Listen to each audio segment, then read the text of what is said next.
Hi Pisces! This is Pisces Hub. Welcome to my channel. So for today's video, gagawa tayo ng daily reading gamit ang ating tarot card po. Okay? So alamin natin kung ano yung mga posibleng mangyari for Pisces sa araw na ito. Okay? Mga gabay mensahe ng ating tarot card for Pisces sa araw na ito. Okay? Reminder lang po na ito ay general reading Pisces. So pwede po mag-resonate sa'yo. Pwede po hindi. Okay? And this is a timeless reading. So, kahit anong araw, buwan, taon mo ito napanood, basta magtuma po sa'yo, mag-resonate po sa'yo, take lang, okay? And, wala po tayong gender specific, babae, lalaki, LGBT, ay pwede po sa feminine or masculine po, okay? Take lang kung kanino mag-resonate, okay? So, ano po yung mga mensahe nyo po, mga posibleng mangyari for Pisces sa araw na ito? Okay. Ilan to? Okay, meron tayo ditong tatlo agad. The Fool. Oh, wow! Ah, wow! There's a new beginning for you, Pisces, na you will receive a wonderful connection with. Ikakasaya mo to. It's either this is a new love, new friendship, new workplace, okay? Or kahit ano na, kumbaga, maibibigay yung deserve mo. Okay? And you will be so happy. Pwedeng kung sa relasyon man to, pwedeng ito ay sitwasyon, relationship na it will leads you to marriage. Okay? Kasi nakikita nyo, ayan, eto, the Fool kasi is all about new beginning, new journey, bagong landas, and Two of Cups, kitang-kita nyo yan, there's a two-person na nagpapalitan ng cups, and ito naman is para siyang kinakasal. So, it is a new beginning, new chapter, new love, na darating sa'yo na it will leads you to a happy and longer relationship. Pwedeng leads to marriage also. Okay? So, wow! Tatlong cards. Unang-una pa lang, sobrang ganda, Pisces. Ano? Wow.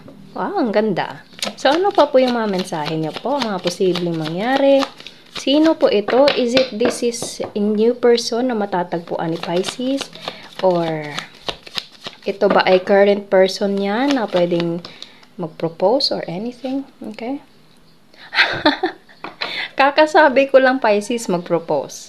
Okay, so it's either you are currently with this person right now, or pwedeng ito ay someone new na, kumbaga, this person will give you everything, okay? Or you will give this person everything para mag-work out or para maging maganda, maayos yung relationship na ito, okay? So, it's either this is a proposal kasi para silang nagpapalitan ng cups, okay?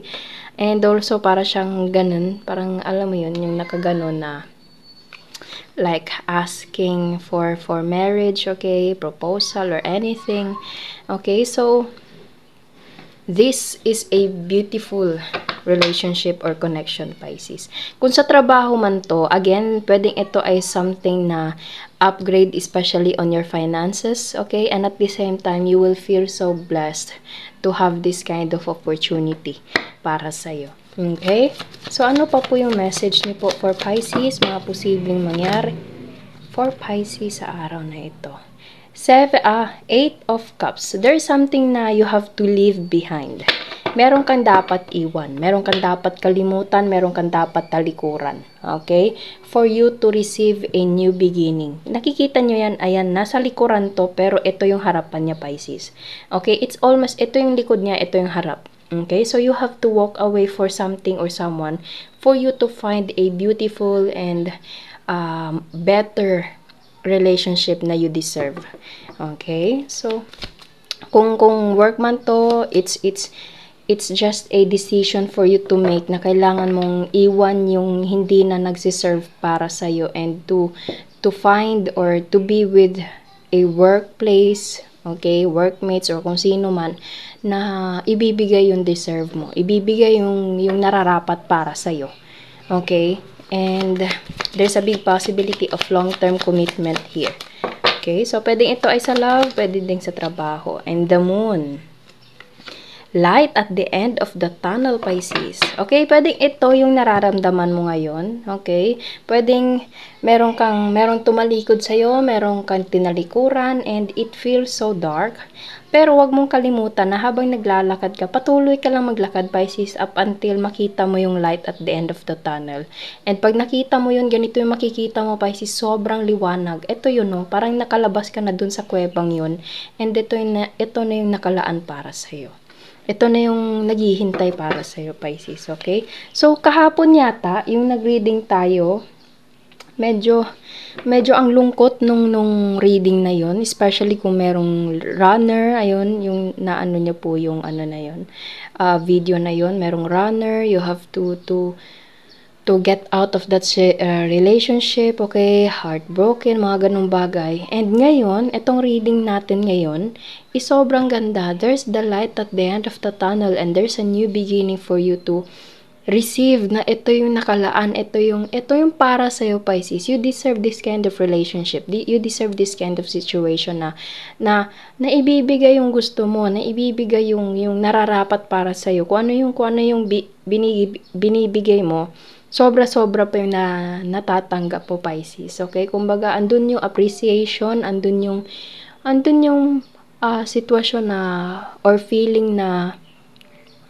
you feel so blessed and appreciated to these people or to this person specifically, na swerte siya na dumating ka sa buhay niya. Ganun yung deserve mong relationship or person na, or people na, or trabaho na you're dealing with. Okay? Hindi mo deserve yung kung ano man yung nangyari dati. Okay? So, it's either you're dealing with this person na, or this workplace na, okay, and ito na yung nararamdaman mo, or you will find or receive this kind of situation, relationship, in God's perfect time, Pisces. Maniwala ka lang, okay? There's a light, always light at the end of the tunnel. Okay? Pwedeng yung journey na yun is tapos na and meron kang papasuking panibagong journey na ikakasaya mo, Pisces. As I said kanina, pwedeng ko relasyon man ito, this relationship will give you the best, and also it will lead, there's a big possibility for you to lead, it will lead to marriage also. Okay, sobrang ganda itong new relationship na ito, sobra. Okay, so kung hindi naman work, ayun nga, pwedeng there's a financial upgrade and being appreciated sa trabaho mo. Okay, so ano pa po yung message niyo po for Pisces? Yung reading natin ngayon is like a past and future. Okay, parang past, kung ano man yung mga nangyari, tapos merong pa parang ano tawag nito, parang pa-trailer na ito yung naghihintay. Okay, ito yung teka, ayan, the lovers, yes, ayan, Pisces, so 2 of Cups and the lovers, kitang-kita niya yan, ayan, and ayan na naman sila, ayan. Dalawang tao, so obviously there's a big possibility of love. You will meet your soulmate, Pisces. You will meet your specific person na nakalaan para sa'yo. This is your person, Pisces. Okay, so wow, this is a divine counterpart, destiny, soulmate. Okay, so wag mawala ng pag-asa po. Okay, kasi meron pa trailer tayo dito, from your past, and then kung ano yung mga posibleng mangyari for the future. Okay, so wow, sobrang ganda. Isang card pa po, may message, ano pa po yung mga posibleng mangyari for Pisces sa araw na ito. Okay, so wala nang ibibigay yung tarot card natin. Ano pa ba? Kuha siguro tayo ng The Keeper, the fortune telling card, Pisces. Saglit lang po, Kuha siguro tayo ng mga 3. Depende kung ilan yung ibibigay ng mensahe ng ating The Keeper, the fortune telling card. Okay?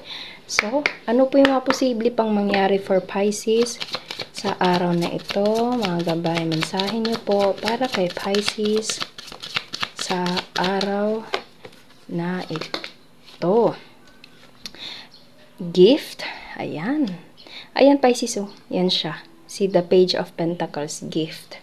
So, it's either you will receive a physical gift or kung hindi naman, emotional gift or offer, opportunity. Okay? Or pwedeng ikaw yung magbibigay, Pisces. Ano pa po yung message niyo po? Ano pa yung mga posibleng mangyari? Mga gabay, mensahe para kay Pisces sa araw na ito. Wow! Great fortune. Etong gift na ito, Pisces, is mayroong dalang great fortune. Oh, wow! Ang ganda naman. Ang ganda. Sobra. Okay, so ano po yung message niyo po for Pisces sa araw na ito, Pisces? Ayan! I'm not making this up. Hindi ako gumagawa ng kwento. Lumalabas po mismo sa ating cards, okay? So, take nyo lang kung kanino ito mag-resonate. Pero sobrang gandang mga cards ang lumalabas natin ngayon. Wow, sobrang ganda. You deserve this kind of relationship, Pisces. You deserve this kind of opportunity, offer na, alam mo yun, ito yung nakalaan para sa'yo. Receive it with all, ano ba, tama ba? Yung open arms, kumbaga. Okay, kasi ito na yon, from meron kang iniwan, meron kang tumalikod ka doon, tinalikuran mo yung mga bagay na hindi na nagsiserve para sa'yo. Okay, you have to walk this path and at the same time makikita mo yung liwanag, which is ito. And ito yung darating para sa'yo.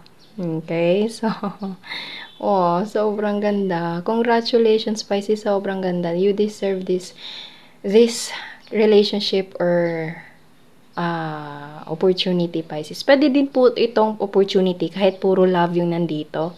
Pwedeng itong workplace na pagtatabahuan mo or offer na darating sa'yo is, ito yung parang pang longer term, pang matagalan. Kumbaga, there's a big possibility of getting regular. Okay, so maganda po yung ganun po. So, take nyo lang kung saan po mag-resonate kahit anong aspeto po sa buhay. Okay? So, there's the gift, great fortune, and marriage, Pisces. Okay? So, yun po ang ating reading for Pisces sa araw na ito. Naway nag-resonate po.